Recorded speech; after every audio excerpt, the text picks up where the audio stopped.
visi Kementerian Pendidikan Malaysia iaitu membangunkan potensi pelajar Bumiputera dalam bidang sains, teknologi dan profesional melalui pendidikan pra-universiti yang berkualiti untuk melahirkan modal insan yang cemerlang. Program matrikulasi diwujudkan pada tahun 1998 merupakan satu program persediaan bagi pelajar Bumiputera untuk melayakkan mereka melanjutkan pelajaran ke peringkat ijazah pertama dalam bidang sains, teknologi dan profesional di institusi pengajian tinggi dalam dan di luar negara. Ia selaras dengan jurusan yang terdapat di program matrikulasi iaitu jurusan sains, kejuruteraan, perakaunan dan perakaunan profesional. Bercakap soal masa, sedarkah anda bahawa semua orang sama sahaja? Kita semua ada 24 jam sehari. Tokoh-tokoh hebat di Malaysia menguruskan masa 24 jam mereka dengan begitu efisien. Datuk Lee Chong Wei mempunyai 24 jam. Tan Sri Syed Mohtar bin Syed Nur Al-Bukhari ada 24 jam. Dan Tan Sri Dr. Tony Francis Fernandez juga mempunyai 24 jam sehari. Kalau anda nak tahu, ramai bekas pelajar kolej matrikulasi yang telah berjaya hasil daripada pengurusan masa mereka yang benar-benar efektif. Anda mesti biasa mendengar atau melihat mereka ini, bukan? Ya, mereka bekas pelajar kolej matrikulasi. Mereka juga ada 24 jam. Ada orang kata, time is gold, masa itu emas. Pada saya, orang yang berkata demikian adalah kurang tepat. Masa bukan emas, malah lebih bernilai daripada emas. Masa yang sudah berlalu tidak boleh kita kembalikan. Masa atau duit boleh kita dapatkan semula. Menurut Imam Hasan Al-Banna, sesiapa yang tahu nilai sebenar masa akan tahu tentang hidup itu sendiri kerana masa adalah kehidupan. Sesungguhnya, masa itu ibarat pedang. Jika kamu tidak memotongnya, ia akan memotong kamu. Baiklah, saudara-saudari sekalian. Kenapa ya masa itu penting? Apa tujuan pengurusan masa ini? Ia adalah bertujuan untuk mengelakkan daripada melakukan sesuatu perkara yang sia-sia. Seterusnya, memastikan semua kerja boleh disiapkan tepat pada masanya. Dan yang ketiga, perkara-perkara yang diatur mengikut masa yang betul akan menyenangkan hati kita. Seterusnya adalah untuk mengelakkan tekanan, stres dan gangguan emosi. Kepentingan masa ini adalah apabila anda gagal untuk menguruskan masa dengan bijak, anda mungkin akan membazir masa yang banyak dengan perkara-perkara yang tidak berfaedah, menjadi tidak produktif, pasti mendapat stres, seterusnya menjadi cemas dan bimbang serta bertambah gusar dan akhirnya akan mudah marah. Dan yang paling utama, anda gagal menyiapkan apa-apa tugasan pada masa yang ditetapkan. Jadi, nak ke tak nak, urus masa dengan baik. Banyak perkongsian di media sosial dan bahan pembacaan tentang kaedah mengurus masa. Anda boleh pilih mana-mana yang bersesuaian dengan diri anda. Berikut, saya kongsikan kaedah pengurusan masa yang berkesan. Berkesan atau tidak, anda perlu buat. Buat dan buat. Berikut dikongsikan kaedah pengurusan masa pembelajaran di rumah dan pembelajaran di kolej. Baik, mari kita lihat apa yang perlu anda lakukan bagi mengurus masa dengan baik semasa belajar di rumah atau pembelajaran dalam talian. Kita bahagikan kepada 3 bahagian, iaitu bahagian sebelum, semasa dan selepas pembelajaran. Bahagian pertama, sebelum sesi pembelajaran. Sebelum memulakan sesi pembelajaran, pelajar perlulah terlebih dahulu, yang pertama, meneliti jadual pembelajaran yang telah diberikan bagi memudahkan segala persiapan seperti menyediakan buku rujukan dan buku nota yang berkaitan dengan mata pelajaran yang akan berlangsung pada hari tersebut. Seterusnya, pilihlah tempat belajar yang sesuai. Sebaiknya, jangan belajar di depan televisyen. Cari ruangan yang selesa, tenang dan aman. Yang ketiga, pastikan semua keperluan pembelajaran seperti komputer riba atau telefon bimbit telah dicaj ke tahap maksimum dan yang paling utama, data internet mencukupi. Yang keempat, bersedia di tempat belajar 15 minit sebelum kelas bermula sambil membuat sedikit ulang kaji pembelajaran yang lepas atau membaca nota pembelajaran yang akan datang. Semasa sesi pembelajaran, anda perlu kekal fokus pada pembelajaran yang sedang berlangsung. Jangan tengok media sosial atau membuat pekerjaan yang lain kerana anda akan mudah hilang fokus dan terganggu. Sebaiknya, buatlah nota ringkas sendiri dengan menggunakan teknik mapping atau apa-apa teknik yang memudahkan anda faham tentang pembelajaran itu. Pastikan juga kamera anda dalam keadaan mode on apabila diminta oleh pensyarah. Interaksi dengan cara ini membolehkan anda lebih fokus. Jika anda tutup kamera, pasti akan ada peluang untuk anda tidak fokus. Pastikan anda mengambil bahagian dalam sesi pengajaran dan pembelajaran dengan aktif dengan menjawab dan bertanyakan soalan sekiranya perlu. Anda boleh meminta izin take 5 daripada pensyarah untuk kekal fokus sekiranya perlu.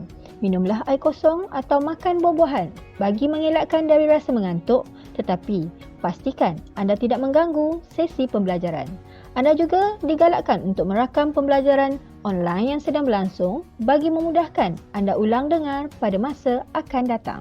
Okey, yang terakhir ialah selepas tamat pembelajaran. Selepas tamat sesuatu mata pelajaran, anda perlu segera membuat perancangan bagi mengatur dan menyusun jadual anda dalam menyiapkan tugasan, kuis ataupun kerja rumah yang diberikan. Ia penting supaya anda tidak melewati tarikh dan masa yang diperuntukkan untuk menghantar kepada pensyarah yang terlibat.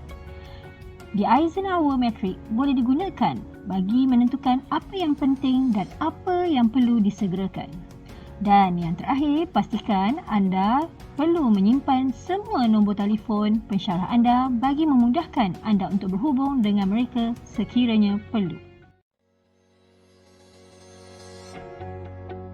Okey, baik. Apa yang akan dikongsikan sebentar lagi adalah pengurusan masa semasa anda berada di kolej matrikulasi, khususnya semasa pembelajaran bersemuka. Seandainya anda kembali ke kolej kelak, kemungkinan anda akan belajar secara bersemuka ataupun secara hybrid atau dalam talian.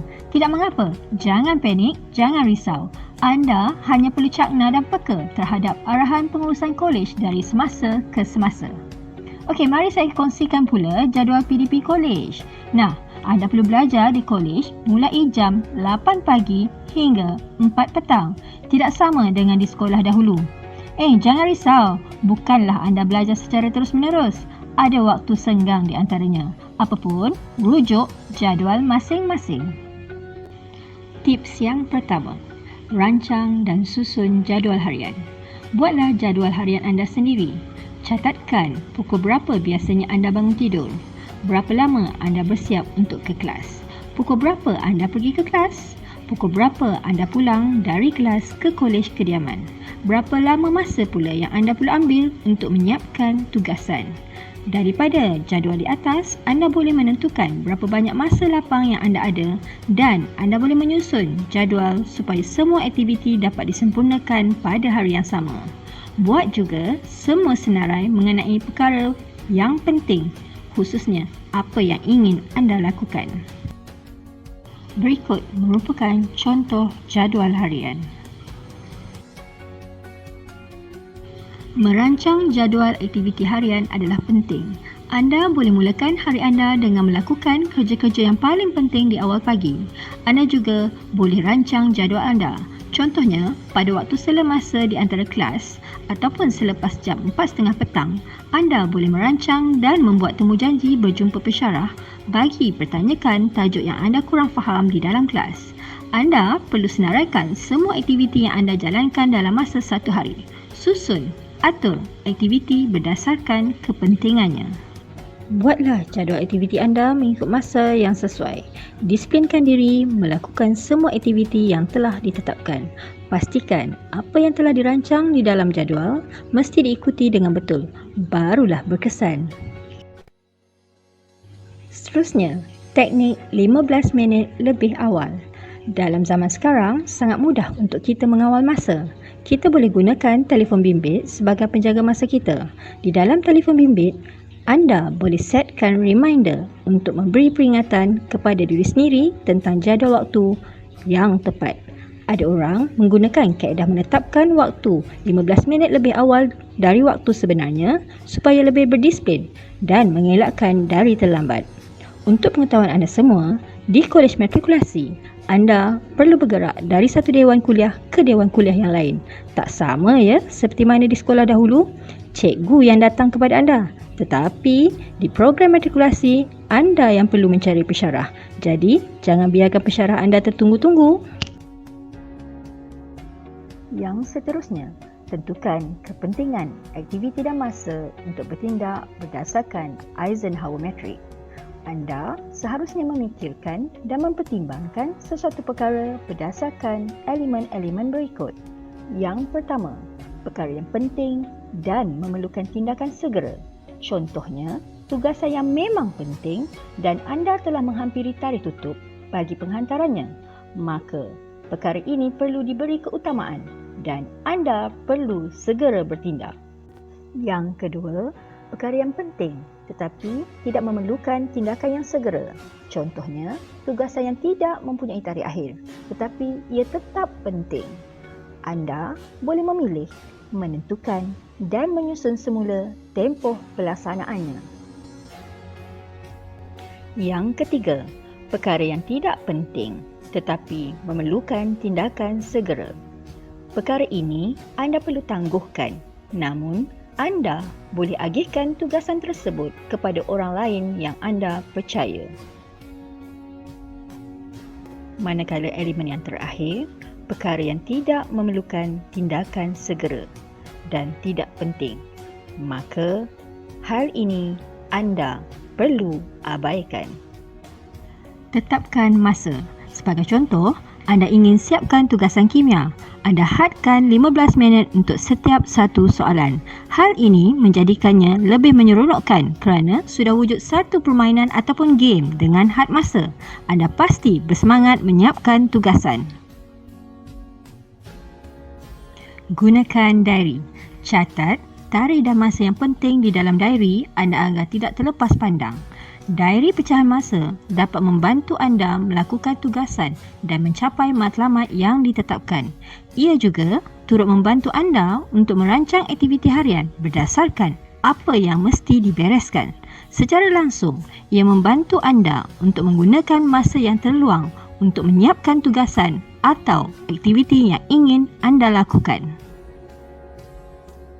Seterusnya, tips kalender dalam talian. Ada pelbagai aplikasi dalam talian boleh digunakan atau anda boleh set reminder pada alarm telefon bimbit anda. Dengan menggunakan kalender dalam talian, anda dapat mencapainya daripada alat yang pelbagai, dapat membuat jadual tugasan, ingatan tentang kuis, peperiksaan dan lain-lain dengan mudah serta membuat nota peringatan. Baik, tips seterusnya. Jangan mudah terpedaya. Masa bergerak sangat pantas. Kadang-kadang, tanpa kita sedar, hari telah menjelang petang. Sedangkan, banyak perkara yang kita tidak lakukan. Jangan biarkan diri terpedaya dengan masa yang ada. Anda hanya membazir masa. Para pelajar sekalian, anda berada di program matrikulasi hanya 2 semester. 2 semester bukanlah lama. Jangan terkejut. Ada subjek yang baru sahaja belajar, dah ada kuis dan kuis ini pula diambil kira di dalam markah penilaian berterusan, seterusnya mempengaruhi markah peperiksaan akhir kalian. Penting tu, jangan lengahkan masa dengan perkara yang tidak berfaedah. Tips seterusnya, anda perlu menyimpan semua tugasan dan urusan pembelajaran agar sistematik. Contohnya, buatlah sistem penfailan mengikut subjek dan simpan semuanya di satu tempat. Baiklah, ini merupakan tips yang terakhir. Siapkan tugasan dengan betul semasa kali pertama anda lakukan. Pastikan anda menyediakan draft tugasan dan berbincanglah dengan rakan sekuliah ataupun pensyarah anda agar apa yang anda lakukan adalah betul dan menepati apa yang diinginkan. Perkara ini memberi impak kepada pemarkahan penilaian berterusan anda yang diambil kira dalam pencapaian akademik. Ya, impak kepada pemarkahan peperiksaan semester program matrikulasi atau yang dikenali sebagai PSPM. Untuk pengetahuan semua, PSPM semester 1 amat penting kerana menjadi kayu ukur bagi permohonan ke Universiti Awam dalam sistem UPU, khususnya program yang bertemu duga. Keputusan PSPM semester 1 juga digunakan sebagai salah satu tapisan kelayakan bagi penghantaran pelajar cemerlang iaitu PPC, pelajar yang ingin melanjutkan pelajaran ke luar negara yang dinamakan sebagai Skim Latihan Tenaga Pengajar Program Matrikulasi SLTPPM.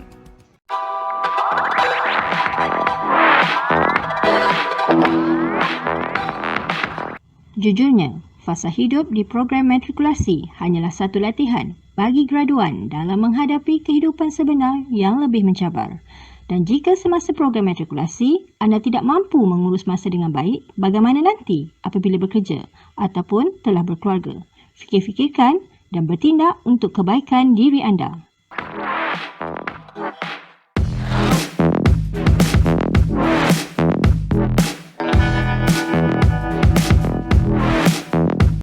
Sekian dulu dari kami, Tim Kaunselor Program Matrikulasi Kementerian Pendidikan Malaysia.